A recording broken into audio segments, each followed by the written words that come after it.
Nakapanguguro pa sa nako iti sa puno kading limon. Anyway, nariparo ko sa kalamansing gadi, di na alyang bunga. Habang nangguguroy ka, nagiburak siya. So, in short, all year round. Kading bunga ni kading limon na kadi, siguro mga kulang-kulang mga pira 10,000, 20,000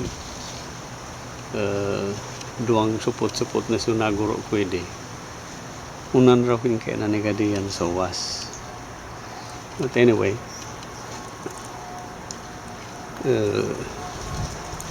adiyo ka na sad panigadi adiyo habang ginuruan na kaya na naman suminunod and then namurak pa.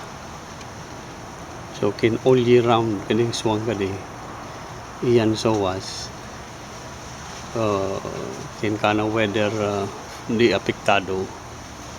Okay man, kini ka 2-3 hektarya ni kadi karakulo ko pwede na mga sawang 2-3 o magpa-eskwela sa Universidad sa Manila ning 2-3 akus kin kana kilo ni kadi yan nasa pira 12 kana kilo